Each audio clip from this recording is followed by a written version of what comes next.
Welcome to Jackie's Craft Table. Hello, and welcome to my YouTube channel. I am creating a card using a fabulous stamp set from Simon Says Stamp, and it's called From the Rooftops. I believe this came out early in 2018, and it's been sitting on my desk for a while, and I'm finally getting the chance to ink it up. I thought this was a very clever and unique stamp set, one that I could use over and over. So I'm going to start out by inking up the set of buildings, and I'm using some MFT Extreme Black ink for this. And I'm just stamping it onto some Nina Solar white cardstock, 80 pound, because I'm going to be pulling out my Copic markers. I do ink it up twice to get a nice dark impression, and then I'm going to jump right in with my coloring. I found this color combination on Pinterest. I like to look there for ideas on colors. I'm just doing some very basic Copic coloring in this video. I'm just using 4 different colors, so I'm just going to show 4 of the buildings because I do repeat the colors. And I turn the paper a lot, so I got to learn not to turn the paper so much because I don't want to make anybody dizzy. I wanted these buildings just to be bright and colorful, not realistic at all. I really had a lot of fun coloring them in.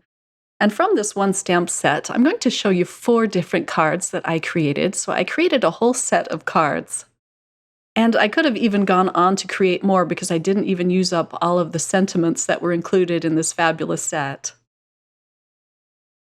So my color combination called for a navy blue, but I didn't have a navy blue Copic marker, so I'm just using the closest thing I had, which is a B66. It's more on the purpley side, but I thought it worked out just fine. I'm not even adding much shading to these buildings. I do come in after I'm done coloring all of them in with the same marker, just to go over the sides of the building to add a little bit of shading there. I pulled out a Y11 just to put little lights in these windows. When I'm done with the coloring, I'm going to fussy cut this out.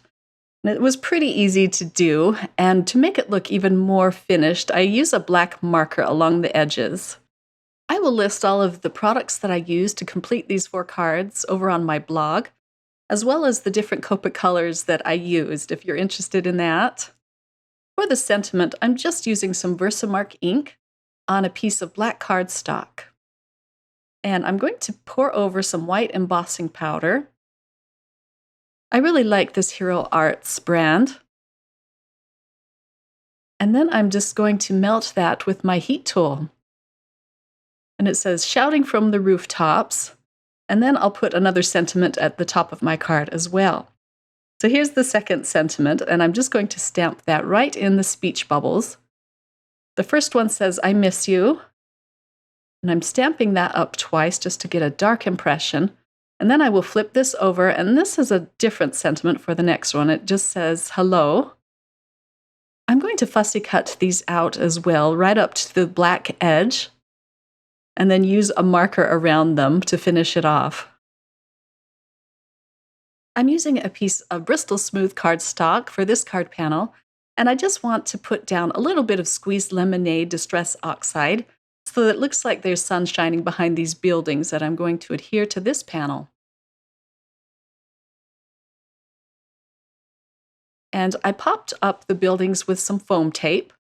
I didn't show the process because I have a hard time pulling off the release paper. My nails are so short. So I cut that out. I also used foam tape behind the sentiment at the top, the speech bubble, as well as the sentiment that I'm going to put on the bottom. I think I just need to grow out my nails a little bit longer. I'm using some dot liner on this panel to adhere it onto the card base. And the card base is called Jelly Bean Green, and it's from Gina K Designs. It's just beautiful. I really enjoy using her cardstocks. I wanted this piece of striped paper to go all the way to the edge of the card base, and I'm just cutting off the excess. To add a little more sparkle to the card, I'm just adding some clear confetti sequins. I really love the confetti sequins because they don't have the little hole in the middle for the glue to gush through. And that it finishes off my first card. I'm going to jump right into my second card, and I'm just inking up the tops of the mountains. I'm going to draw some clouds and extend the mountains a little bit so that they're taller. I already have the first panel done, and I'm just doing the second one. I pulled out a soft leaded pencil for this process, and I just wanted the clouds to be kind of circling around the mountains. I'm using a ruler just to elongate the mountains. I wanted to get a good and straight line. And I decided that the mountain on the right will be the one in front, so I draw in the lines for both sides. I'm using a Copic multiliner to go over my pencil lines, and this has a very small head to it. It's a 0.3.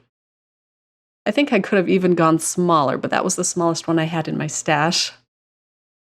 Sometimes it's just fun to alter or add to these stamped images a little bit. Not that they're not fabulous as they are, but I just like to add my own touch sometimes, and I do enjoy drawing. Once I finish outlining these clouds, I'm just going to use the eraser there to get rid of the pencil lines.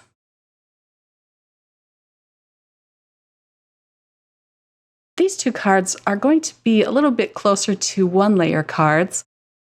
I'm not going to be doing any fussy cutting, and I'm stamping the sentiment right onto the card panel.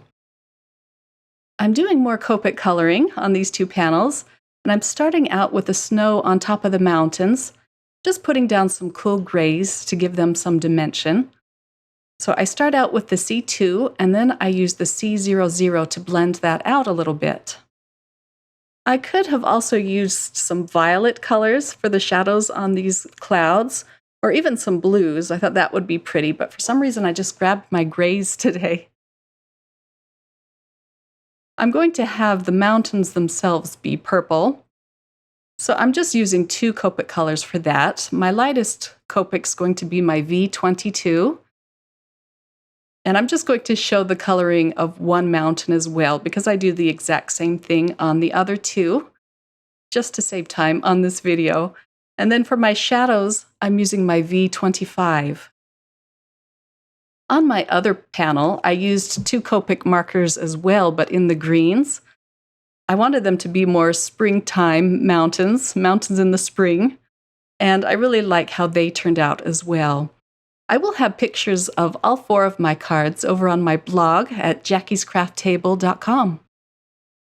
Now, I'm going to do a little bit more of the ink blending on this panel with the same squeezed lemonade. I just want some pretty sunshine behind the mountains.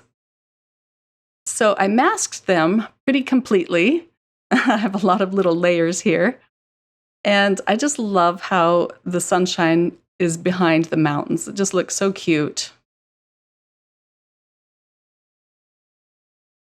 Now to put this card together, and I'm going to mat my main panel with a piece of black cardstock. I'm just using more dot liner to attach these together. I did the same thing with my sentiment. I heat embossed it with white embossing powder, and I'm using the same pattern paper, the black diagonal stripes. I think this pattern paper helps the sentiment strip stand out just a little bit more. I'm adding a few lavender-colored sequins to this card, and I also pulled out my Spectrum Noir glitter pen, and I'm just going to apply that to the cloud and to the tops of the mountains. This adds a lot of fun interest to the card as well. I'm going to show you all four cards now. Here was the first one I created. I love the dimension of these buildings. The second one, I used more desaturated colors, and I really love the color scheme for this one. And then here is the third one I created, and you can see more of the glitter pen on those clouds and mountains. And then here's my Springtime Mountains card. I used Tattered Rose on this card, and I just love how the pink looks behind the mountains as well. Thank you so much for joining me today, and I hope you were inspired to sit down and create something awesome today. Bye!